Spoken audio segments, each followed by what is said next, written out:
Part 2.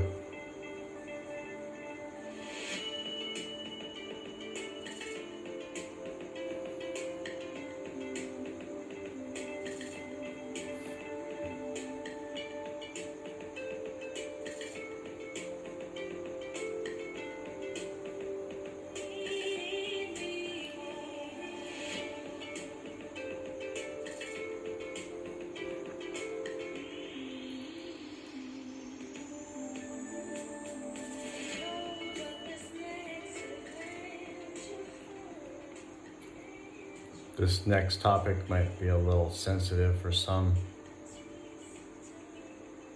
but it's real. It's deep, it's real, it's authentic, it's my perspective. Yes, I smoke cigarettes.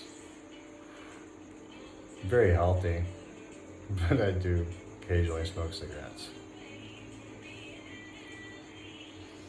Next topic I want to talk about is relationships.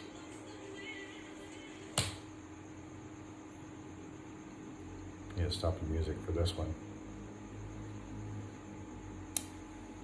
Because this topic is very sensitive because it involves emotions in the heart space.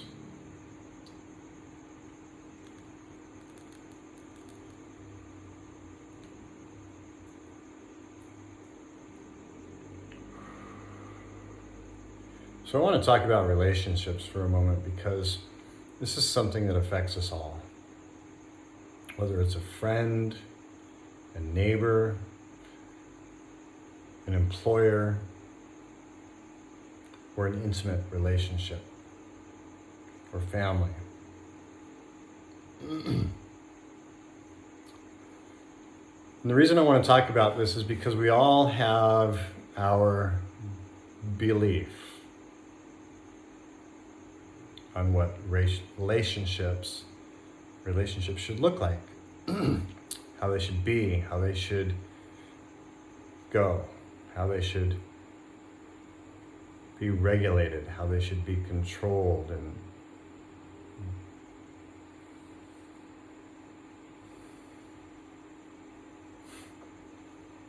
yeah, this is a very sensitive topic because it hits me very deeply based upon my experience and what I've seen and experienced myself and with many other people. And I want to talk about this because what I've seen happen with the relationships lately, especially over this last year since we've all been in lockdown, I'm not going to talk about that. It's a whole nother discussion for another video. But what I've seen happen in this last year has been eye-opening on a whole new level of what I've never experienced before in my 51 years of life. I'm about to enter my 52nd year of life in 2 weeks. So I've had a little experience growing up in a Mormon culture and that belief system of what relationships should be like, and friends and family and school and ladies that I've dated and friends that I've had, and what I've seen in the movies and in the books, and what I've studied and researched on ancient cultures and history, real history and real ancient cultures, not the stories in the history books that we read in school.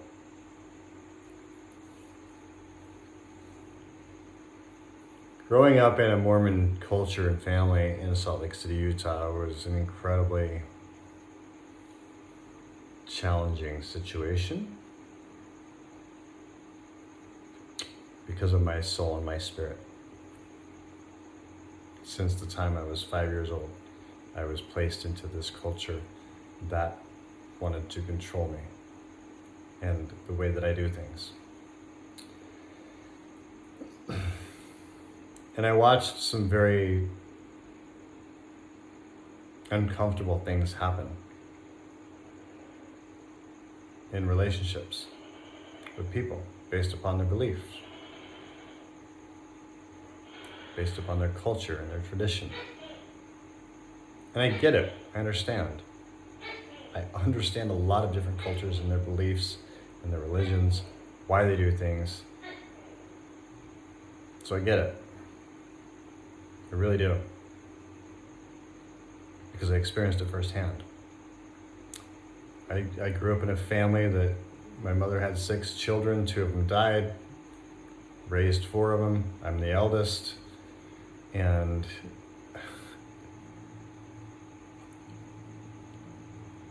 so I know a few things. I've seen a few things.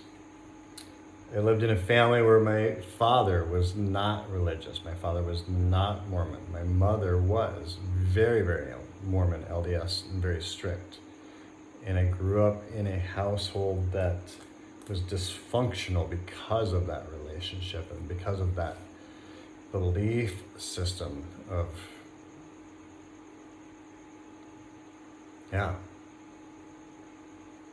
being told what to do, when to do it, how to do it, what was okay, what was not okay, what was right, what was wrong.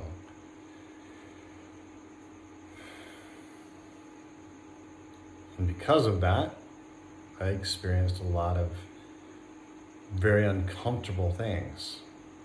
I'm not going to call them traumas because they were just experiences, and I experienced stuff, experienced things. Not placing labels on any of it. It was what it was. And I'm actually grateful for all of it because it got me to where I'm at. It got me here now. But at the time, certainly not a comfortable situation.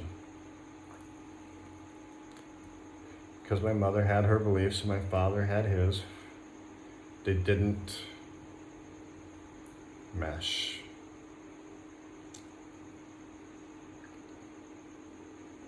So, my parents got divorced at 23.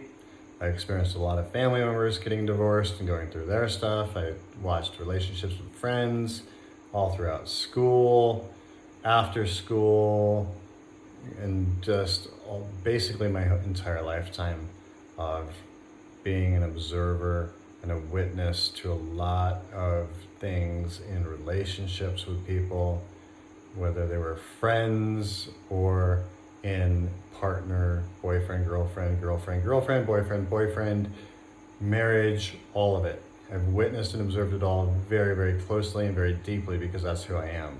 I'm a triple water sign. I'm super sensitive.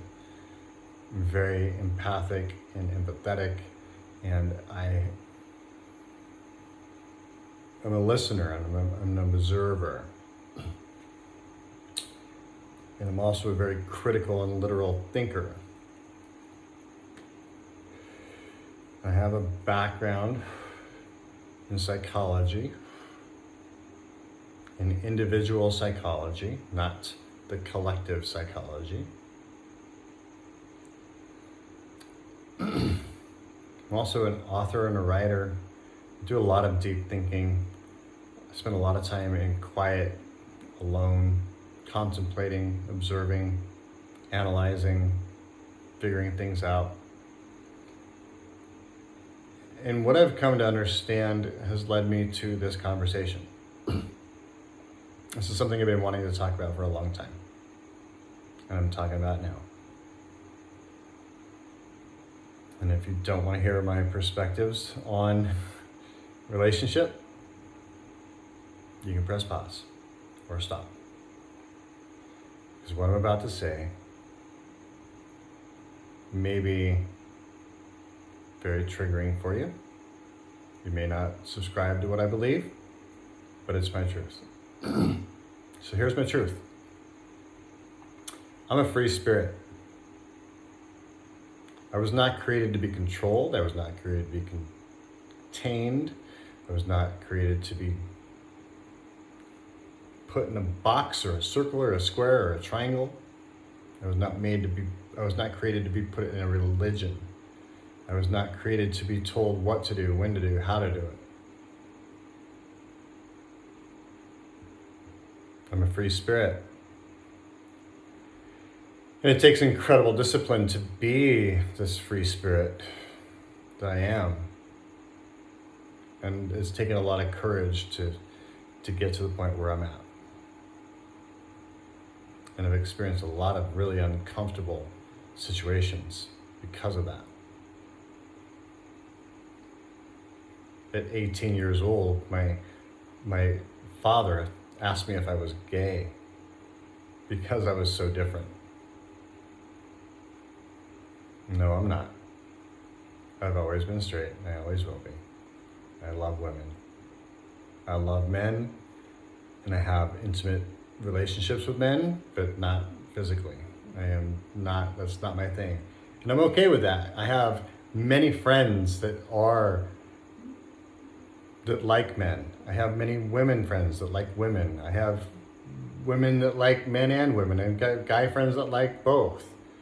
And I don't care. I don't give a fuck what they do.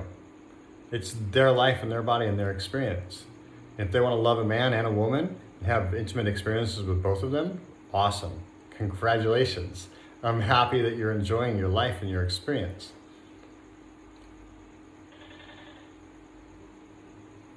I don't subscribe to the monogamy type of relationship, typical monogamy type of relationships, marriage until death do you part. I just don't.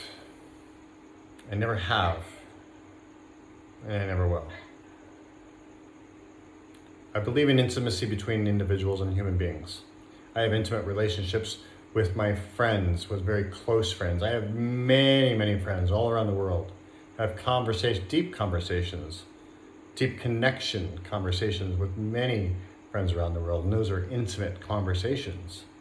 And they're not necessarily about sex or certain things. They're just intimate, deep conversations. Intimacy is not sexual.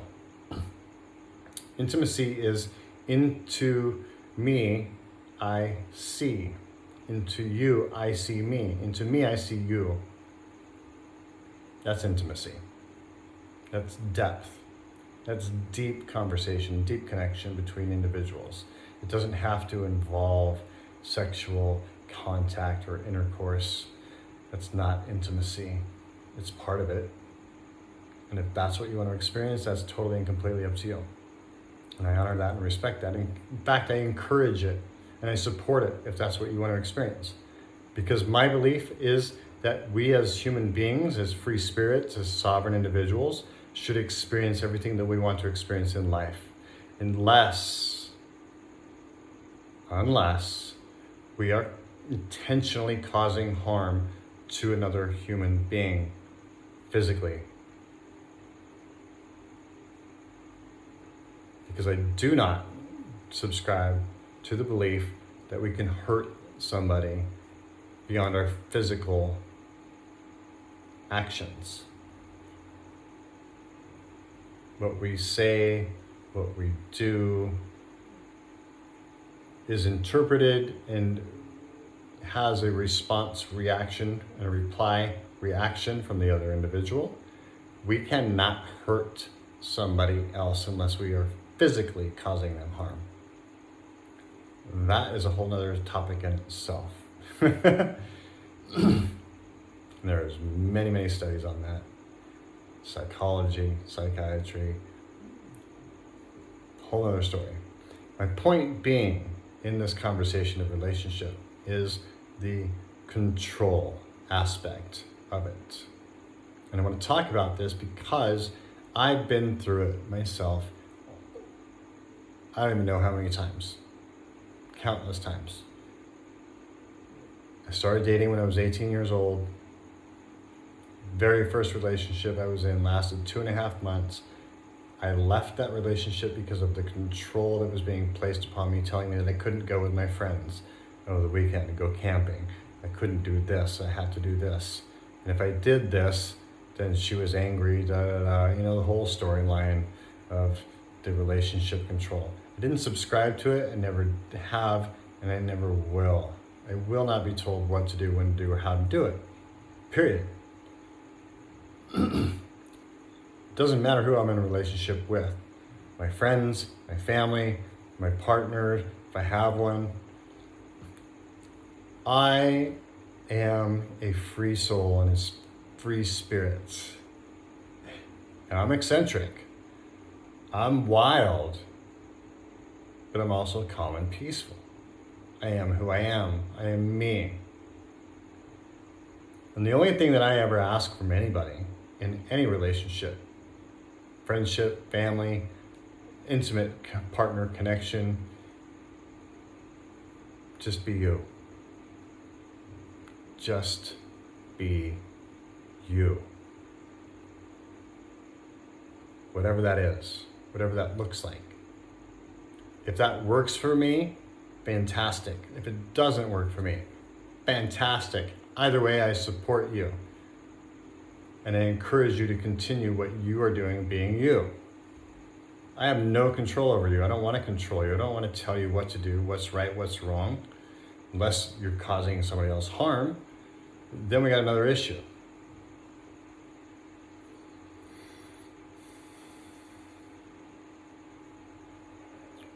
And the reason I want to talk about this is because of some of the most recent experiences that I've had. Well, it's been my lifetime. The sound of the gecko. Love it. Such a soothing sound for my soul.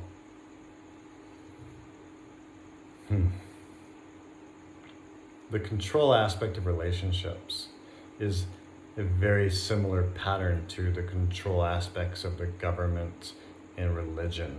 It's about control, wanting another human being to be how you want them to be, to make you comfortable.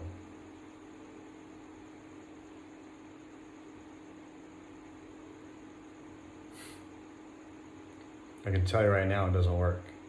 And if you look at the statistics, even if you just talk about marriage, for example, look at marriage across the board, globally, over 60%, probably close to 70%.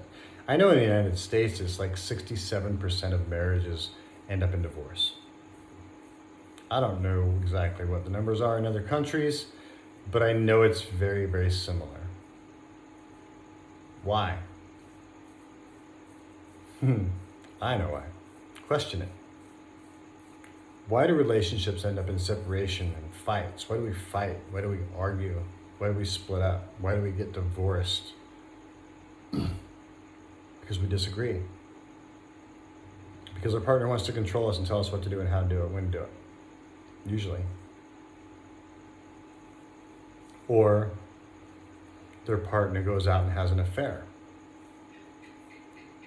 Or they have an interest in somebody else, or they have a conversation with somebody else, or they want to have intimate time with somebody else, whether that is just in a spiritual context, or an emotional context, or a physical context. There's no one person on this planet that can completely fulfill you besides yourself. You are whole as an individual. You are complete as an individual. There is not another half. There is no twin flame. There is no soulmate. We have soulmates. We have twin flames. We have family. We have human family. We have connections. We have relationships. You are complete by yourself. You don't need another person to complete you. There's a quote in one of the Tom Cruise movies that he did, "You complete me."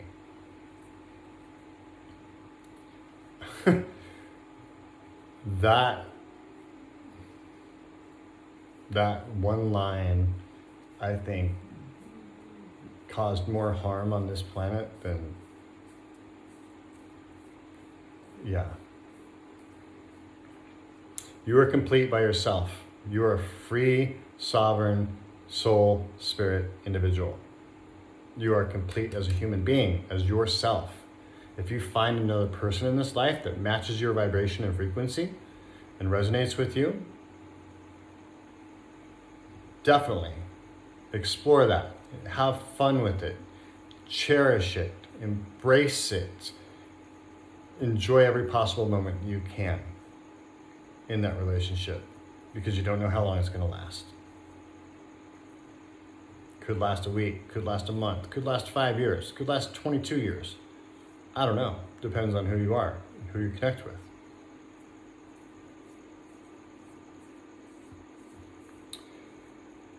But the reason I want to talk about this so intensely and deeply is because of the stipulations and the control and the ultimatums that are placed upon relationships because a certain person doesn't want to feel a certain thing because they want to feel safe.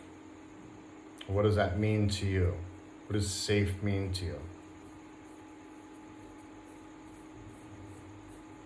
What are you afraid of? Are you afraid of your partner going out and having a fun time and experience with another human being and having an emotional connection or a spiritual connection or a deep conversation? Are you going to get jealous about that because they didn't do it with you? I mean, really, come on. Let's get real. How many friends do you have? Do you have just one friend? No, you don't. Do you have many friends? Does your partner have just one friend? No. They have many friends. They always have. And they always will. Some of those friends are closer than each other. The other one. Some of those friends they have deep, deep conversations with. Because each individual is different. Every single person is different. There is no one person that can fulfill your every need. If there was, you would only have one friend. Right? You would have one friend that fulfilled all of your needs. That's not reality. That's not real. Just like in a relationship. There is no one person that can fulfill everything that you want and desire in a relationship. Period. It'll never happen. Unless you're lying to yourself and not being truthful with your authentic self and soul.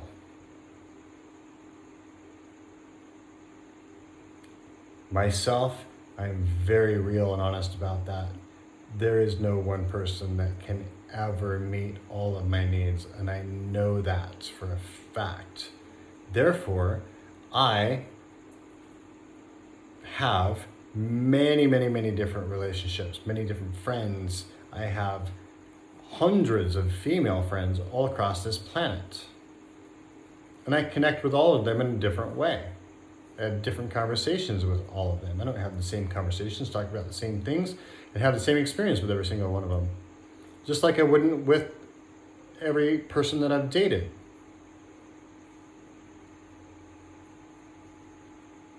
It's unrealistic. It's never going to happen. And, you know, if I do meet somebody that I have, and I've had some very deep, long-lasting relationships, and they've come to a close because we came to that point where we agreed that the relationship was no longer serving our best interest, and we were growing, we were expanding, we were becoming who we were. Therefore, we moved on, just like most relationships do. And that is perfectly okay. Nothing is guaranteed to last forever, especially death do us until death do us part.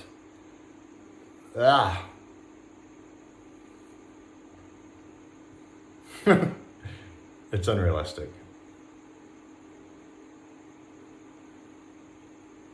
And that's why I want to talk about this, because I want each and every person to understand where I'm coming from and to really take a look at themselves and their relationships, their intimate relationships with their partner, with their girlfriend, with their wife, with their husband, their boyfriend, their girlfriend, whatever your situation is.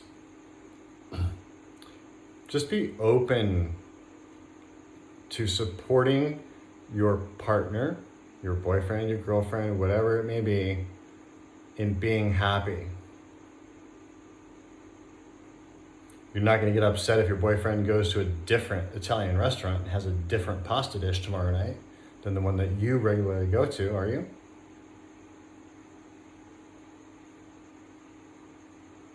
Are you going to get mad if your boyfriend or girlfriend or husband or wife meets another person tomorrow that they become really good friends with and have hour-long conversations with? If that makes them happy, are you going to be upset about that? Are you going to feel a jealousy? Are you going to feel like you're not enough because of that?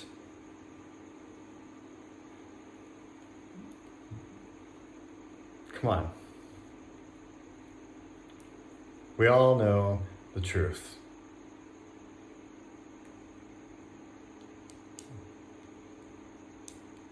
Deep down, we all know. We all have desires. We all have wants. We all have needs. And some of those needs come from different people, depending on what they are. I would never be upset with my partner or if she decided to go out and have a fun night with her boyfriend, her male friend, because he can go dancing and he can dance salsa and I can't. Am I going to get upset about that? No. Am I going to get upset because my girlfriend or partner goes out and has sex with another man because I didn't fulfill her needs this week?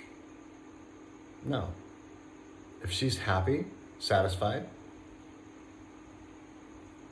and getting what she needs in her life to make her feel content and happy and fulfilled, I honor that and celebrate that. Period. What do you want for your partner? What do you want for your boyfriend, for your girlfriend? Do you want them to be happy? That's what I want for my partners. Fully and completely. Do I want to have a partner in a relationship where I spend incredible amounts of quality time with someone? Absolutely. I want a partner.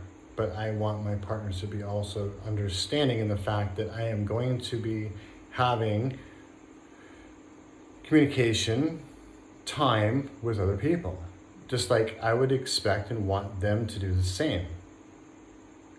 Because I know there's no way possible that I can fulfill every one of her needs.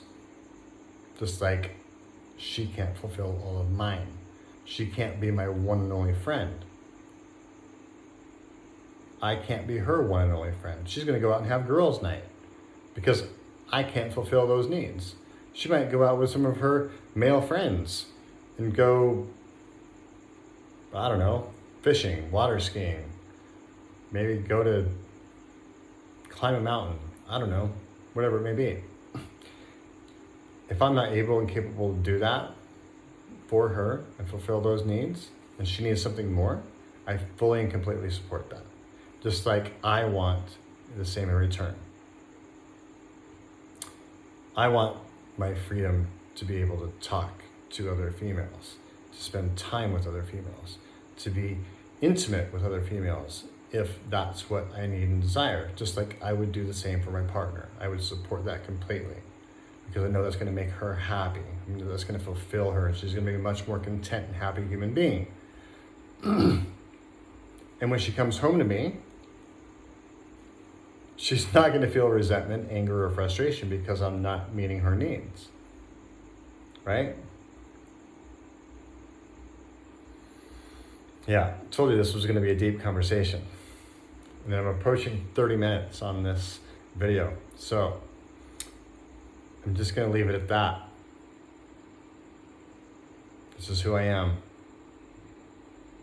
I'm a free spirit. I will not be controlled, told what to do, when to do, how to do it. And anybody that's in a relationship with me, they have to accept that, just as I will accept that on their behalf. And if that means that I stay single and not in a relationship, I'm totally okay with that too. Do I want a partner? Absolutely. Do I want to have a family life and a sharing of like cooking and building a home together and planting garden and living that type of life? Absolutely, yes, I do. I crave that. But my partner has to be able to be okay with me being me, being free. I wasn't created to be put in a cage. I knew for a fact that my partner was not created to be put in a cage, and I will never attempt to do that. We all deserve our freedom. We all deserve our sovereignty to be who we are. So I invite you all to speak your truth, to be you, to be authentic, to be real, to be a sovereign, free spirit and individual, and have real adult conversations and communication. The number one aspect of any relationship is communication. So I am inviting you to have this conversation with your partner, with your boyfriend, with your girlfriend, with your prospective boyfriend or girlfriend that you're dating. Have a talk about it. See where it leads you. See how it feels for you. See what it creates and allows for your life. Ask yourself these two questions every day. Is what I'm doing allowing me the experiences that I want to have every day? Is what I'm thinking and feeling allowing me to have the experiences that I want to have every day in my life? If not, it's time to question what you're thinking and doing. If so, continue on. Keep doing what you're doing. Either way, I support you. I love you unconditionally. And I pray that you and I can still get along, have a conversation, talk, be friends. If not, that's okay. You don't have to resonate with me or agree with me. It's okay. I'm still going to love you as a human being, and I still respect you and honor you on your path. Here we go. 33 minutes. We're going to end this video now because that is a long conversation. I wish you the best on your journey, whoever you are, wherever you are, whatever you're doing, whoever you're doing it with. Be open, be free, be truthful, be honest, and be you. And may all the days ahead of you, especially this one, be filled with unbridled joy and happiness, gratitude, pleasure, and love beyond labels or conditions. Namaste.